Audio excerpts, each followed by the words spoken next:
na sure, napakarami ring komento, napakarami ring ilalahad. Yan po ay sa ating pagbabalik. Sandaling-sandali lang. Mamaya.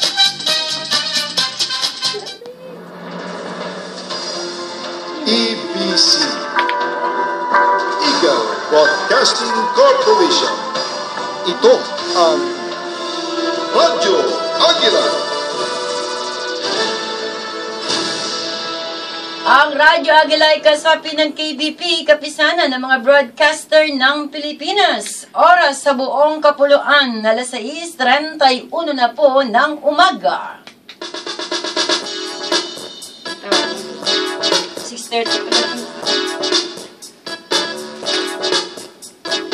Sasigaw ng agila, dinig sa buong kapuluan. Sari-sari mga balita para sa ating mga kababayan. Sa jeepney, sa eskwela, opisina o tahanan, hatid sa inyo ay update ng mga kaganapan. Bawat alakakan pang sports, negosyo at publiko, mga sariwang katotohanan ang hatid sa inyo. Sa Luzon, Visayas, Mindanao, sakop ng isang sigaw, isang tunog, isang bansa, sakop ng Radyo Agila. Radyo Agila. Radyo Agila. Radyo Agila. Saan ka ba pupunta? Saan ka patutungo? Di na kailangan umalis at tumayo. Buksan mo ang radyo, makinig mabuti. Ito ang pakinig sa DZEC. Kompleto sa rekado, pwede sa pamilya, para sa lahat, serbisyo pa sa masa. Kung ito'y pelikula, patok sa takilya. Radyo Agila, isang tunog buong bansa. Radyo Agila. Radyo Agila. Radyo Agila. May sunod! May sunod! Tumawag ka ng bumbero! Sandali, ano nga bang number nun? Natatandaan ko yun eh. Teka.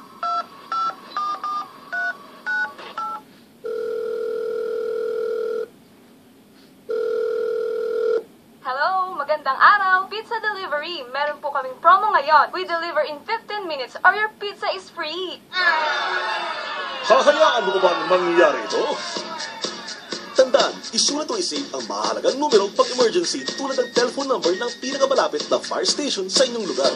Pinsala ng sakuna ay maaaring maiwasan o mabawasan kung handa ka at alerto sa mga panahong kinakailangan.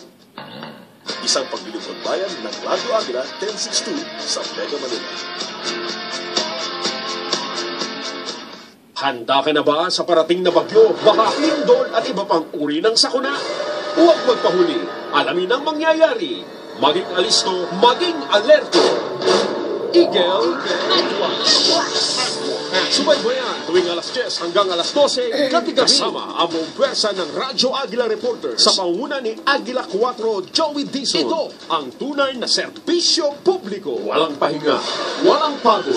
Magbabantay, maglilingkod. Eagle Network.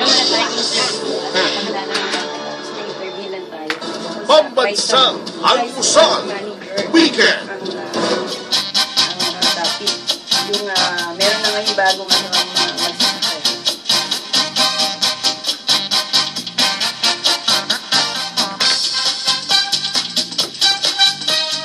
Balik po tayo sa programang Pambansang Almusal Weekend Sunday Edition. At tulad po ng aking binanggit kanina, kasama ko na po ang aming partner ni Raymer Caral, si Miss Horizon Chaser. Good morning sa iyo, Miss Chaser. Happy morning, Miss Bel Sorara, at happy morning sa iyo sa ating gwapo dyan na technician. Yes! Muli po, ako po si Bel Sorara, pansamantala pong makakasama dito sa programang Pambansang Almusal Weekend sa pangalan po ng ating pong batikang anchor, Raymer Caral. Magpagaling po ka po. Pagaling ka na, Ray. Yes. Naku, ilang araw na ba si Ray sa Tagal ospital? na. Maaari pong dalawin niya ng ating mga masusugid na tagapakinig ng Pambansang Almusal Weekend. Nasaan ba si Ray? Ano ospital? Okay, nako, partner, nasa linya ng ating komunikasyon ang ating pong inanyayahang panauhin, napakalayo ng pinanggalingan nito mula sa Nueva Ecija.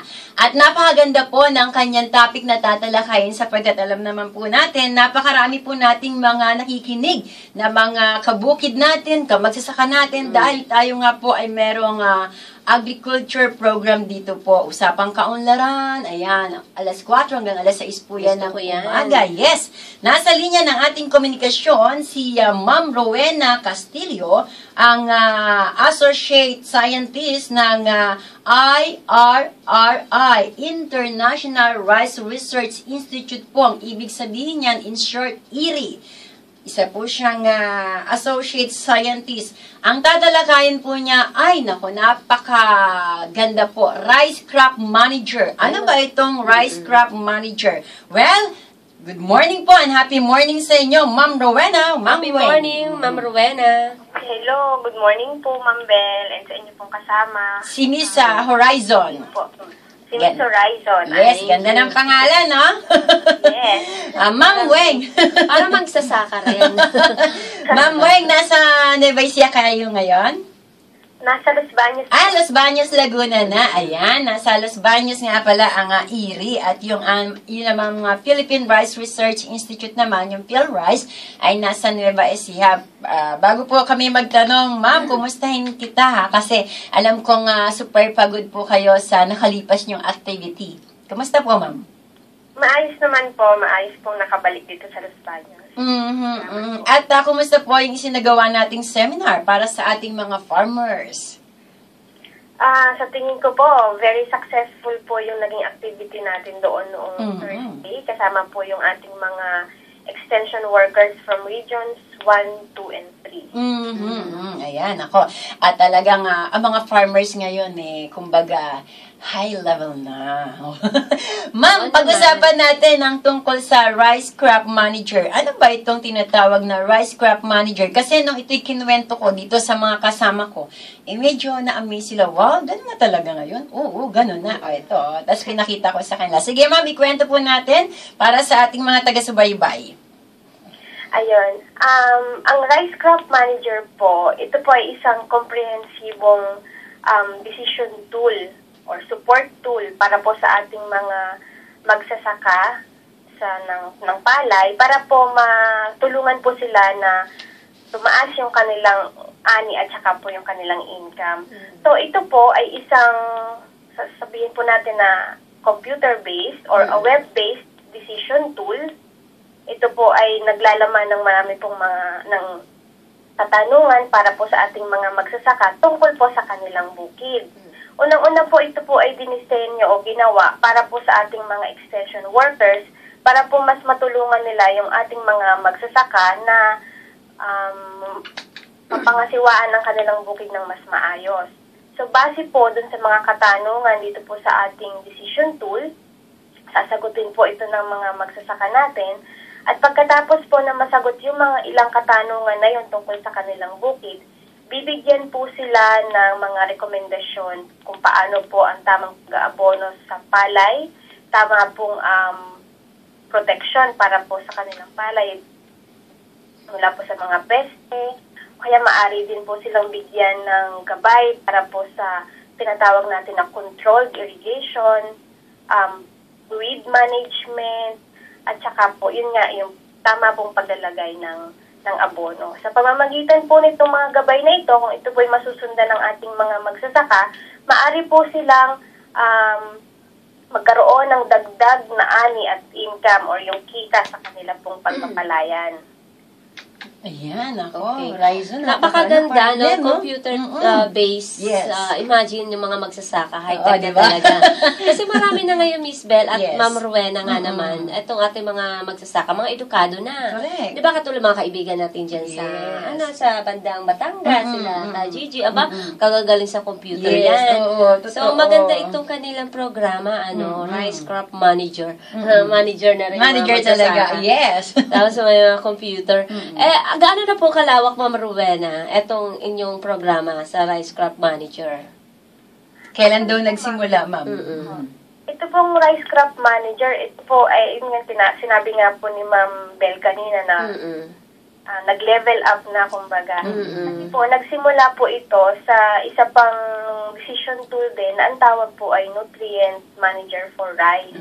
So, dati-dati po, yun pong Nutrient Manager for Rice ay para lang po sa pag-aabono. So, medyo dinagdagan po natin ng ilang mga management practices para sa mga magsasaka. Yung pong Nutrient Manager, nagsimula po kami na i-develop po ito since 2008. Medyo low-tech pa po kami noon kasi ang ginamit po namin na una ay yung pong tinatawag po natin na MS Access. Naging web-based po ang decision tool na ito noon pong 2010. At nito nga pong 2013, magsisimula po ngayong panahon ng tag-araw, gagamitin na po ay Rice Crop Manager. So, wala na po yung Nutrient Manager for Rice, napalitan na po siya ng Rice Crop Manager. Yun pong ating Nutrient Manager po before, namomonitor po natin yung kanyang gamit or yung access po ng mga extension at ng farmers, na nagkaroon po kami ng record na simula po noong January, noong isang taon, hanggang November po of this year, meron na pong more than 24,000 hits or access mula po sa iba't ibang lugar natin dito sa Pilipinas. At ito naman pong Rice Crop Manager sa ngayon, bago nga po ito ma-launch noong nakaraang linggo, nagkaroon na po tayo ng pilot testing sa 5 region po dito sa Pilipinas. So, ano naging resulta po? Positive naman, sigurado. Siyempre. Oo. Ayan, Ay, naputol. medyo naputol, ha? So, ang ganda, no? Napakaganda ng programang ito ng PhilRice na kung saan nga po, talaga yung mga ating mga magsasaka ay mapapabilis na po yung kanilang paraan ng pagsaka sa ating bansa. Kaya wala na pong dahilan na maging mahirap po tayo maging mahirap ang maging magsasaka. Dahil talagang marami na pong mga paraan ngayon na mapadali at lalo-lalo na sa mga impormasyon. Dahil mahirap nga naman, nagiging mahirap nung araw po pala dahil nga daw sa kulang sa kaalaman. So, tulad ditong ginawa ng PhilRice o IRI na sina Ma'am Rowena Castillo, kanilang itong bagong programa sa Rice Crop Manager, na kung saan nga po ay malaking tulong ito na madaling magkaroon ng tamang impormasyon sa pagsasaka at talagang ibinibigay dito ang tamang paraan, ano?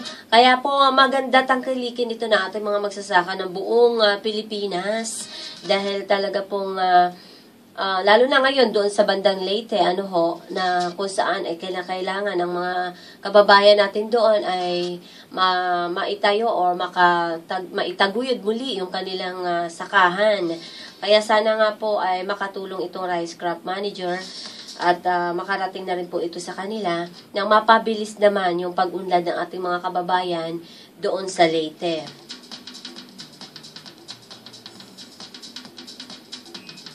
Sana naging matagumpay yung pilot testing. Naputo lang po ang linya ng ating na-interview si Ma'am Rowena. Pero maya-maya lang, naroon na.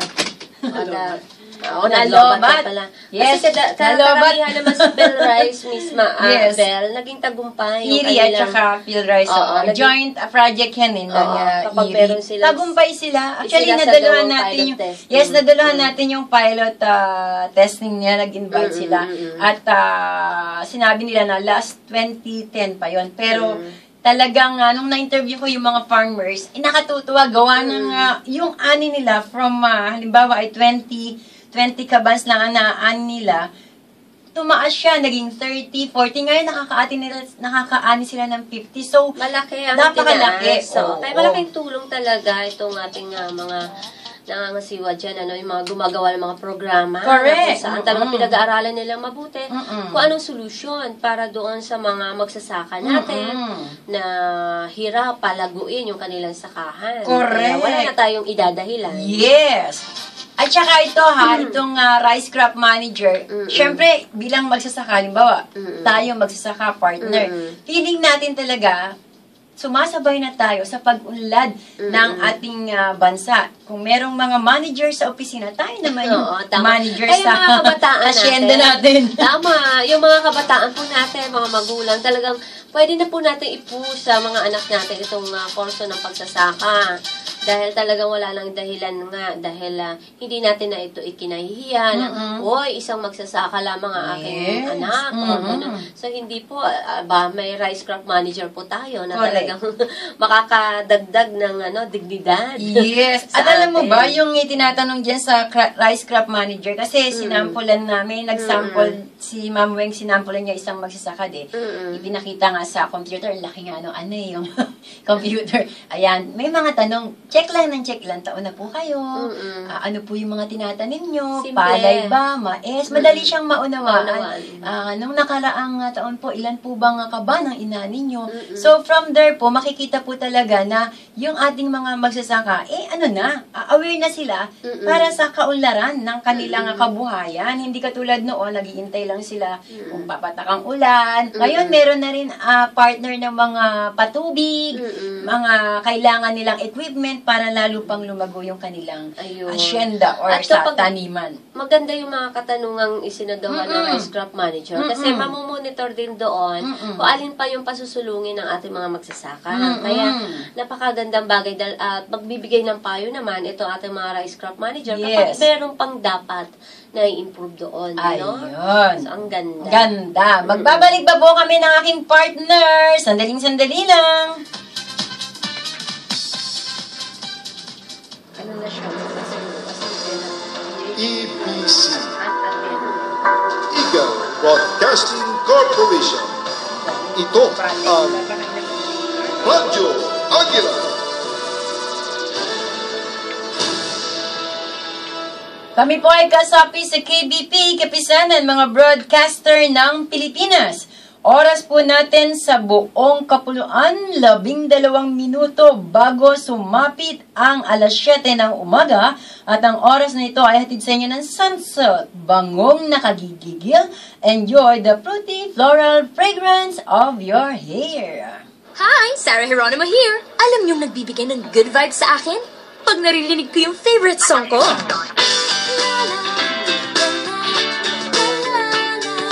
Hanging out with my friends. Hi, girls! At higit sa lahat, ang bango ng hair ko.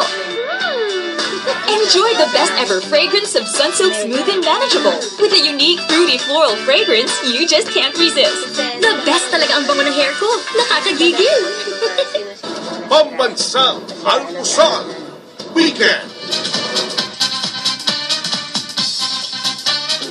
At nagbabalik po ang programang Pambansang Almusal Weekend Sunday Edition. Hanggang sa mga oras na ito, kami ang inyong nakasama. Mr. Raison Chaser, happy morning po muli. At sa pangalan ni Mr. Waymer Caral, ito po ang inyong lingkod, Bel Surara.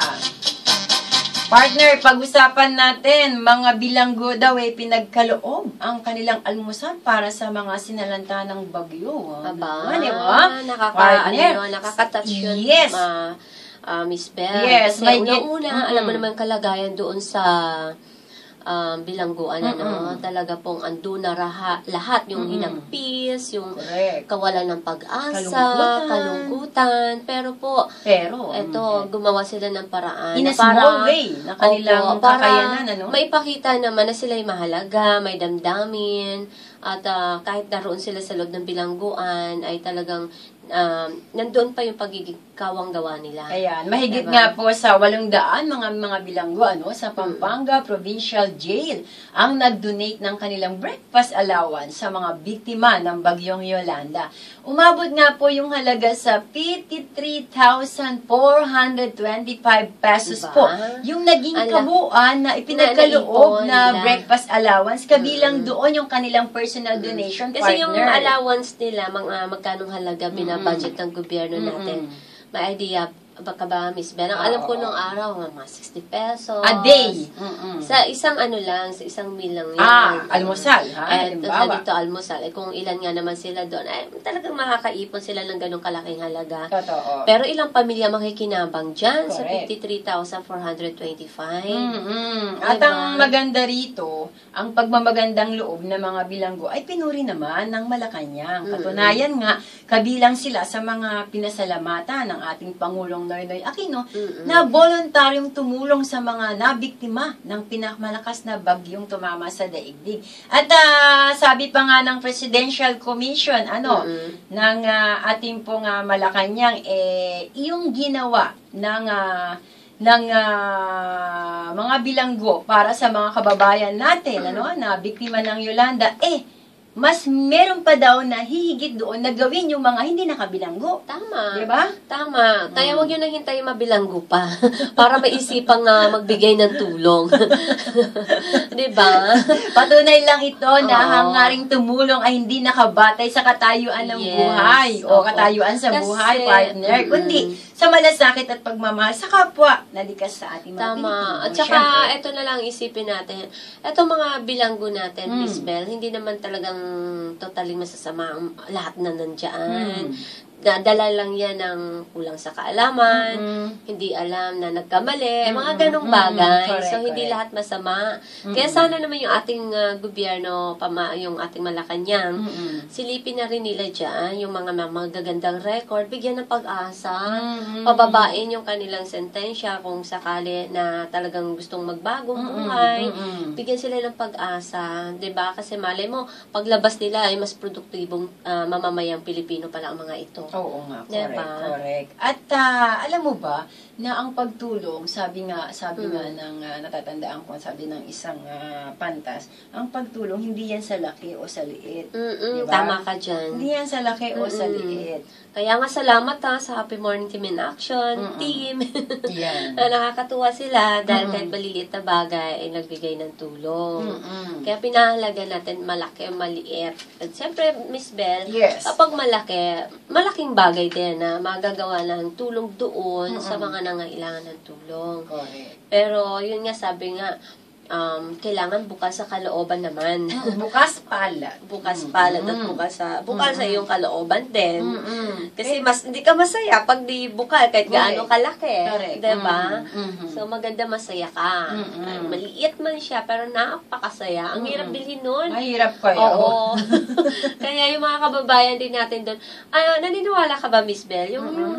Yung parang yung bugso ng damdamin na nagbigay. Tapos pag yung nagkaabot naman ng binibigyan, nararamdaman niya rin yun. Oo naman. Diba? Nararamdaman niya rin yung kahit di kayo magkakilala. Yes, oo naman. At dahil nga doon, magiging magkakilala kayo at magiging close kayo. Kaya lang, ang nakalulungkot, partner, kung nababalitaan mo, merong ilang grupo, no? May ilang grupo po talaga na sinasamantala yung ganitong pagkakataon. Sa paanong paraan, partner, may alam ka ba? Oo naman. Sige, partner, kwento mo. Diba, yung karanasan na lang natin, yun na lang. Doon na lang ako kasi ako mismo, kita na aking mga mata. Sige. Kwento mo, partner. Ayun, doon sa DSWD Cebu. Banggitin na natin. Sige, yun. Kasi, siya po yun. Ako po yun. Ang nakakita. Opo. At pinagbawalan po tayo na mag-picture. Ayan, hello, sorry. Talagang mabilis ang ating kasama. Correct. Na kuna ng larawan. Yung mga relief goods doon. Na kung saan po, hindi na mapag-aari yun ng gobyerno. Pag-aari yun ng ating mga kababayan. Diba? Na nag-donate. At yung mga taxes natin, galing rin doon. Na kung paano mahigpit tayong maningil ng taxes, para doon din yun, gagamitin niya. Yes. So, dapat po talaga, may karapatan ng taong bayan na masilip, makita yung mga ganong sitwasyon. Kailangan mapagtaka, bakit ayaw? Yung pala, yung ibang mga donation nga, na galing sa ibang bansa, na nakaripake na, Miss Bell, ay riripaki pa muli. So, ibig sabihin, yung oras na ginugugol natin doon, maraming nasayang, di ba? And then, napapagod pa itong mga volunteers natin, wala mga bayad yan. Yun na nga, nasaksihan natin na nagreklamo yung iba at hindi masikmura yung ginawang ganon ng taga-DSWD doon sa ano. Hindi naman lahat yata. Hindi naman po yata lahat doon. Doon lamang sa time na nakikita natin. Kasi, sabi nga, bago tayo magkomento, Miss Bel. Dapat punong-puno ka ng ebidensya. Ikaw mismo. Ikaw mismo. Kaya, huwag tayo mag-usgan lang, hindi po natin nasisigurado na ikaw mismo nakasaksi. Kasi hindi naman po lahat ganun. Kasi baka balikan ka nung taong binabanggit mo, tapos hindi mo naman pala pero may mga tao naman po talaga kami nakilala din doon. Pero wag na lamang natin banggitin. Bilang respeto na rin. At bigyan ng pagkakataon na magbago. At baka naman magising na sila. No? Sa katotohanan. Magigising nga ba talaga? Sana. Kasi sabi mo nga, bigyan ng pagkakataong magbago. Alam niyo po, ang tao, meron at meron. Kung bibigyan natin ng pagkakataon magbago, magbabago po yan. Tama. Siguro, ang mukha lang hindi magbabago. Siguro. Hindi. Maliban na lang kapag magparitoke. Oo, maliban na lang. Pero alam niyo po ba, yung mukha ding yun pa rin yun. Kahit po magkaroon ng kulubot, kahit na po isang damakbak na makeup ilagay nyo, yan pa rin po yan. Napakahalaga po mga kababayan natin, no? Dito mga listeners mo natin sa buong mundo. Buong mundo na tayo, buong mundo, yes. Na napakahalaga ng pangalan, napakahalaga ng dignidad. Correct. Kahit ano pa man, sino pa man po tayo, media ka man, politiko ka man, ordinaryong mamamayang Pilipino ka man, pero kapag po gumawa tayo ng bagay na alam natin po na hindi tama at nagnanakaw na po tayo. Maliban na lang yung mga problemang hindi maiwasan, yung pang-araw-araw na problema, utang, kulang sa pagkain. Ano yan, normal kasama sa lang po yun, buhay kasama yan, sa buhay lang po yun. Hindi kasalanan yun. Hindi, kasalanan din, pero ay, hindi ganun kalaking kasalanan yan, Miss Bel. Nagagawa yun dahil yung sinasabi ang kumakapit sa patalim. Pero dapat hindi rin po gano'n na kumakapit sa patalim. Gagawin mo ang lahat. Tama, may utang ka. Uutang ka, dahil pambayad din sa utang. Diba? Bahala isa lang ang galit sa'yo. At least, hindi dumami yung nagalit sa'yo. Kasi po talagang, walang may gustong may utang diba? Walang po talaga. Walang may gusto niya. Ayaw po namin na may utang. Kahit anong gawin mo, kung talagang, importante dyan, marunong kang magbayad. Yes, at ang masama, kapag tinakasan mo, yun ang malaking kasalanan. Na kapag po ay tumakas na po tayo at hindi na po nakipag-usap at may motibo ka talagang manloko na. Pero kapag po talagang binagsak na sa iyo lahat ng pagsubok, bumangon naman din po tayo at magsikap din po tayo at makapag-usap din po tayo doon sa mga utangan natin. At doon nga napunta tayo tuloy sa utang. Balik tayo doon sa pagtulong na huwag gagamitin sa masama. Kasi yung iba yung nga kinukwento niya kanina, yun, dapat, hindi ganon. Hindi po ganon. Kasi, Miss Bel, maraming anomalya palang nangyayari. Ang dami, yes. Una-una, yung pondo na nalilikom nito ay pinubulsa. Paano kaya? O kaya hindi lang yun. Kung hindi pa pinubulsa, kay kamag-anak. Diba? Nung nangasiwa. Nung sino man yun, diba? So, sana po, yung personal interest natin, isang tabi muna. Kung tayo po ay ginagamit ng taong bayan para maitawid yung tulong na yon doon sa mga gusto nilang tulungan, ay magpagamit naman po tayo na maging daan lamang din. Diba? Magpagamit ka sa tama. Diba? Ano ba yung daan? Ano ba yung daan? Tuwid na daan. Tuwid ah. O kaya kahit man lumiko-liko yan. Pero dahan-dahan ka lang para hindi ka mahulog. Para hindi ka mabako. Hindi ka mabako, mabangin, ganyan ba? Tama. So, dahan-dahan. Para sigurado po tayo. Huwag po tayo matutukso. Nakakatukso naman talaga, Miss Bel. Kasi tukso laging kasama. Lalo pero dapat maiwasan. Lalo ng voluntaryo, yung naging daan, may malaking problema sa financial. Yes. O gutom yung kanyang mga kamag-anak, ang pamilya.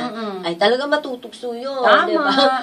Pero po, pwede namang humikang ng tulong kasi nga yung donasyon na yun, para nga sa mahihirap. Para doon yung sa magpaalam biktima. ka nila, mabuti maging totoo. I-announce mo na lang, magpakatotoo ka. Magpakatotoo. Maaari po ba kami makahingi? Para sa naghihirap pong pamilya, ako may voluntaryo dito. Yan. O, diba? Eh, kung ganito naman kaganda ang hihingi. Check naman, magbibigay kayo, di ba? Maganda walang pera. At Pero mayaman maganda. tayo Mayaman sa tayo pag-ibig. talaga. Sa puno-puno tayo ng Pag-ibig. pag-ibig. Lalo na dito sa Radyo Aguila. Dito Yes. po masaya po kami pag weekend. Correct. Puno po Oo. kami ng pag-ibig. Correct. So, Hindi nyo mararamdaman na wala pong laman ng bulsa Opo. namin. Ilan taon ka na, Miss Bell? Ageless beauty. Yan. Kasi lahat ng mga nagko-comment sa Facebook, sabi, how young are you? Sabi ko, Kaya mo na- young as you are. Naman! Young as you are. Diba? Tama. Ako na, ano na ba, ilang taon na ba? ako? Young as you Nakalimutan ko are. din. Diba? Hindi, alam mo yung edad, sabi nga ng isang pantas, age is just a number. What is important is how you look. Diba? Yes. It's not how old you At are, huwag po but tayo it's matakot how na young you are. kumulubot yung ating mga Ay, nako, mukha. no, Naku, hindi huwag tayo. po tayo matakot Kasi dyan. lahat naman tayo dadaan.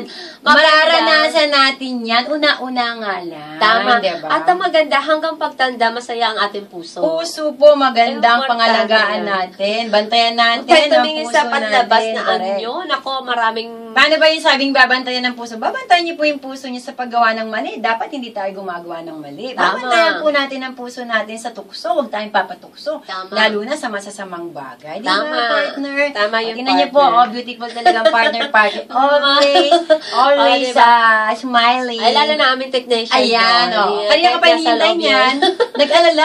Where are you? Kaya I call you up na eh. Oo, mamaya. Salamat. Okay, nako, marami pa kaming tatalakayin ng aking partner sa amin pong pagbabalik. Sandaling-sandali lang dahil maririnig na po ninyo ang Radyo Aguila Balita alas 7 panglinggong edisyon.